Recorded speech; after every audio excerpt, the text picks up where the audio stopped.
first or second year. I don't know, it really depends on you. Love it. The reality is, you know, people change and your interests will change. That is a red flag to me.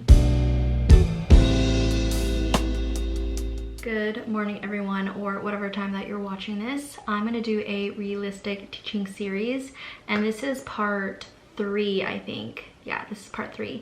And the topic of today, or this video, is gonna be, I don't even know what title it will be, but I'm talking about like finding your place and trying out different schools and school districts, because you might think like, oh, okay, the first school that I work at will be my forever school, but in reality that might not be the case. And sometimes you will try out multiple schools and different school districts to find your place, and that's okay.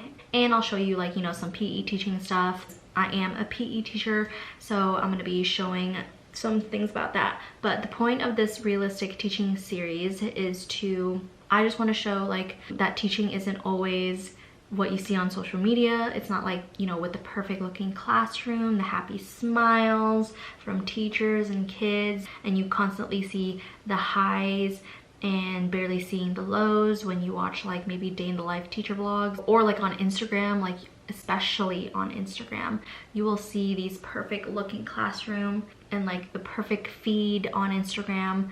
But in reality, teaching is such a difficult job, and I'm a PE teacher, so my experience is completely different compared to classroom teachers. Like, I give props to those classroom teachers because they are hard-working people. I also don't want these series to scare off new teachers. I don't want these series to, I don't know, discourage whoever's thinking about becoming a teacher, because I think, in my opinion, like if you keep thinking about it, like you want to go after something, you need to try it, and you need to experience it to see if it's something for you.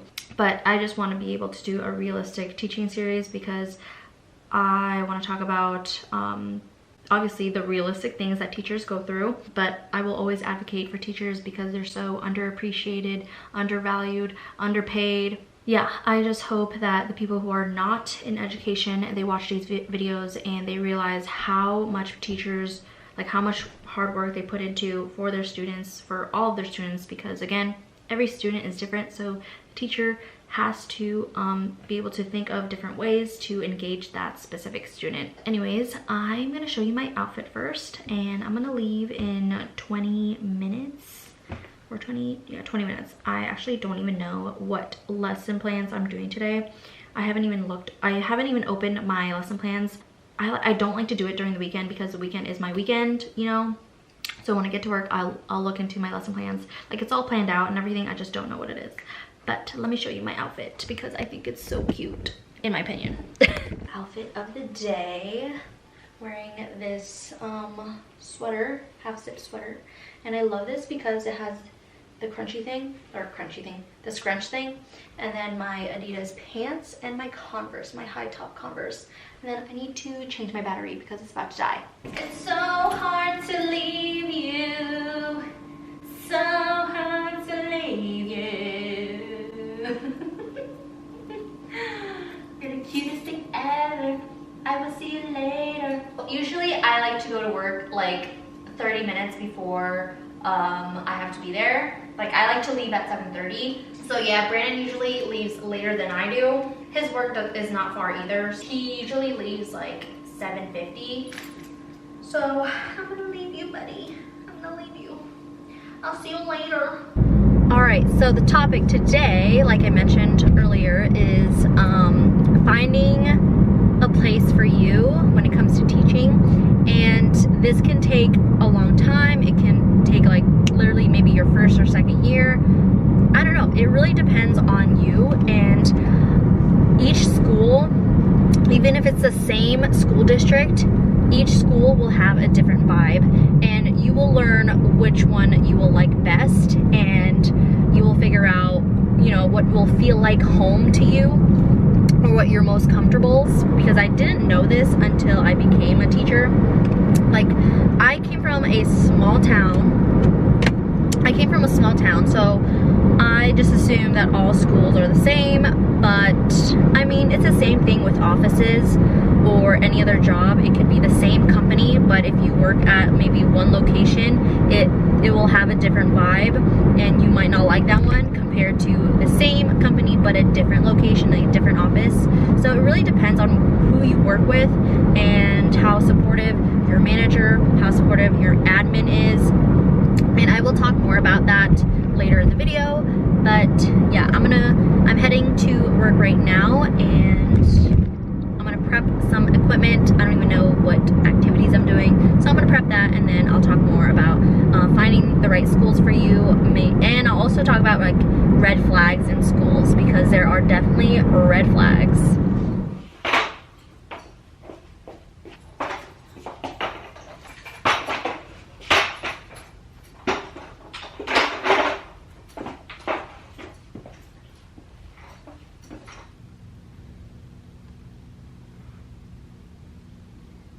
Okay, this I think is a better angle of my outfit.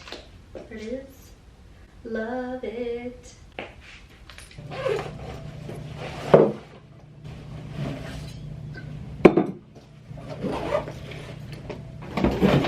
So I am actually doing a throwing game with the kids.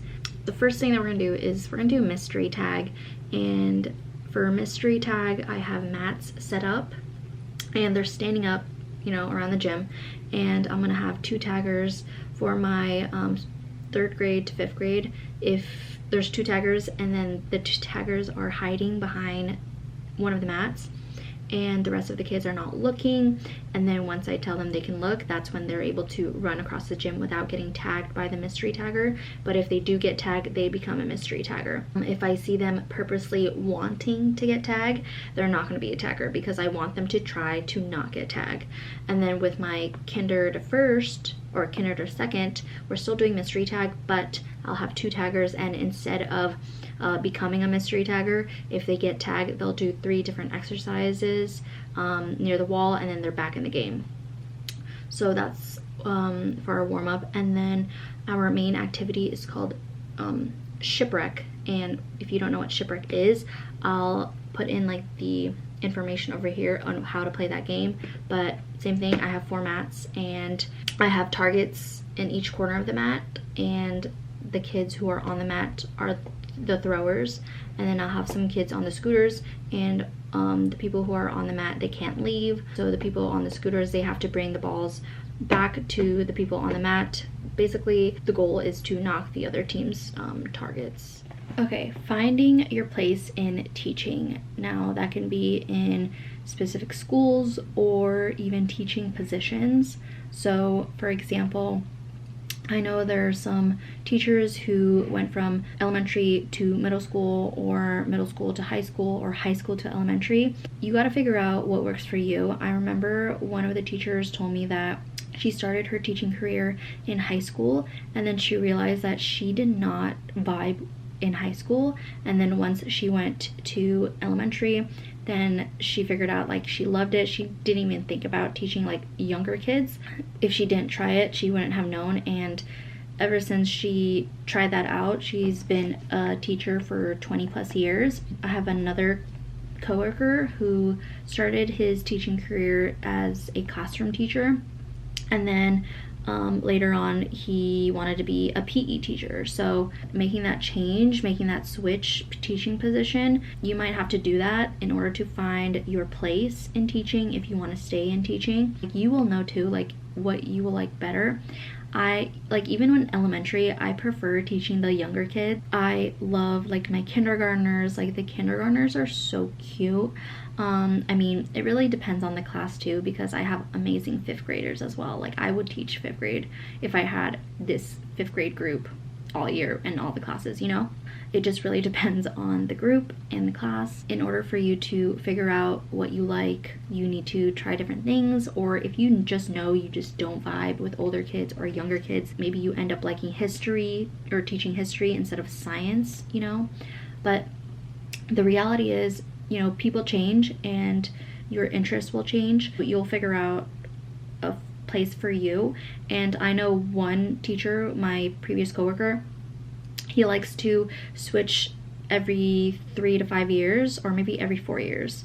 So he would teach kindergarten for 3 or 4 years, and then he would switch to a higher grade, like first or second or third, just switching it up so that way he doesn't get bored of it.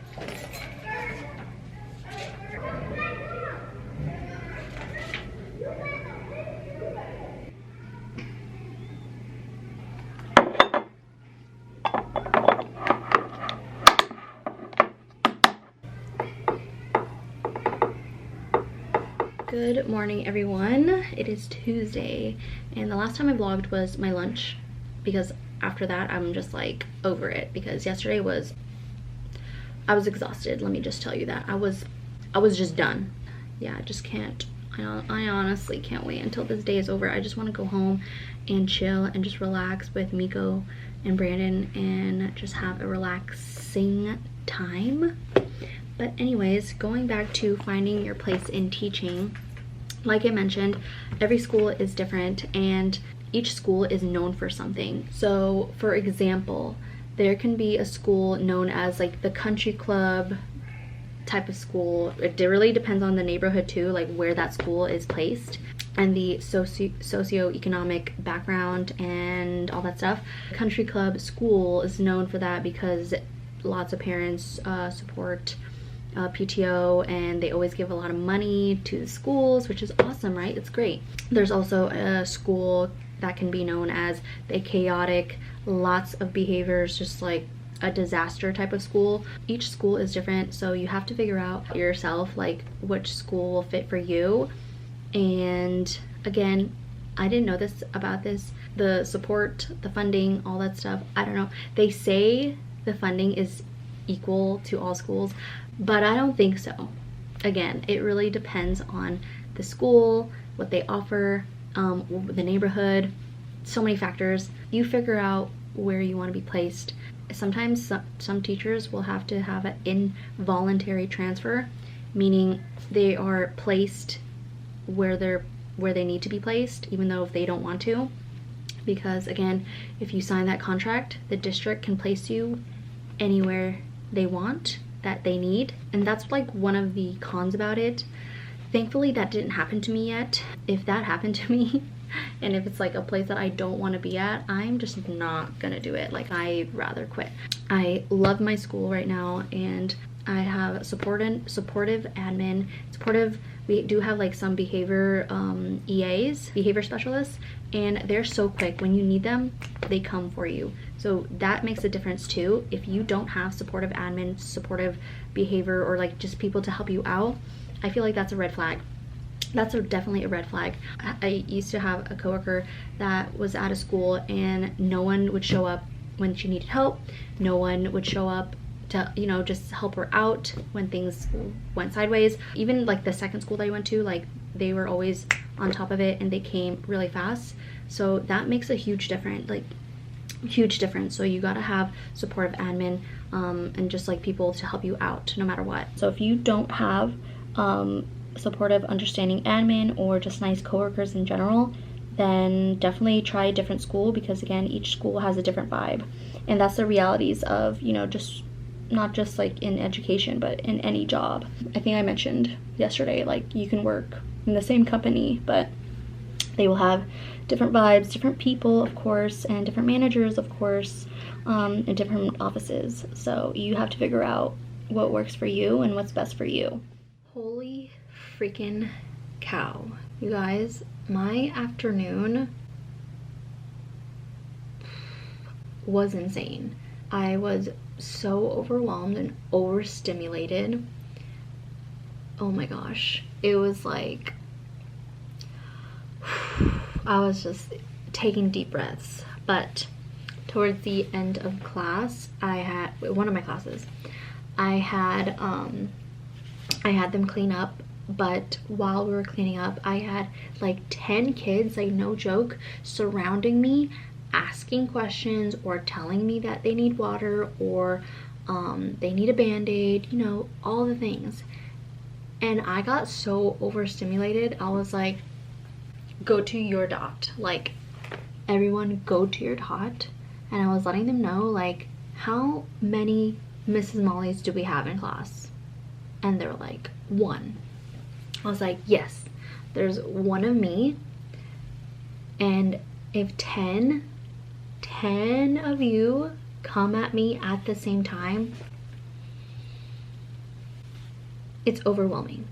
And I was telling them, like, how would you feel if 10 people went at you and tried talking to you, asking questions? That's very overwhelming and overstimulating. And before that class, there's one specific student who's really, really sensitive, and anytime he like falls down and anytime he gets tagged, he like screams like he's getting murdered, and that like drives me nuts. Anyways, I wanted to talk about the red flags because, again, this is a realistic teaching series and the topic is finding your place in teaching. Before I accepted the job offer, so after I got my interview, I got a call from the principal, and then they asked which school I wanted to go to, and thankfully I picked the school that I student taught in, and I'm currently at the school that I student taught in, and I knew that this is a school that I wanted to work at, so I picked this school.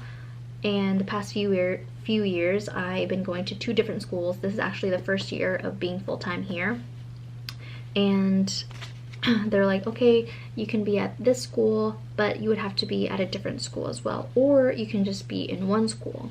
And thankfully I picked the school because I didn't know this until, you know, you get into the school district and you figure out which schools what, you know. What I noticed at this school is that there's not a high turnover rate, which is a good sign, because for me, if there's a school that has a high turnover rate with teachers, that is a red flag to me. That's telling me like maybe the admin is not supportive, or it's just not a good school. I don't know, but I noticed that in this school, a lot of teachers here have been teaching here for a long time, and we don't really get new teachers, which is a good sign. So if you know school that doesn't have high turnover rates, that's a good sign. High turnover rates, like, that's a red flag. That's one of the red flags to think about when you are doing your teacher interview. When they ask you, like, do you have any questions, you know, towards the end of the interview, you can always ask the average, how long do teachers usually stay at the school, or I don't know, something about, like, you know, the teacher retention. Like, if they have really good teacher retention, that's a good sign, so ask something about that. Also, another way, if you want to figure out specific schools, if you're able to sub different schools, because you will know the vibes in each school, and you will get to know, you know, the admin, you'll get to know the staff. Hopefully you enjoyed this realistic teaching series. Let me know if you want to know any more topics, but I think I have 2 more vlogs or specific topics that I do want to talk about when it comes to realistic teaching series, and I could go on and on with, like, maybe I could do like 10 episodes or 10 vlogs, but I'm just gonna stick to 5, and this is only part 3. Hopefully you enjoyed this video. Hopefully you got something out of it and learned something. Or if you're not in education, I hope you realize, like, what teachers do have to go through, especially if you watched my previous realistic teaching vlogs. Thank you guys for watching. Please don't forget to subscribe and like this video, and I will see you next time.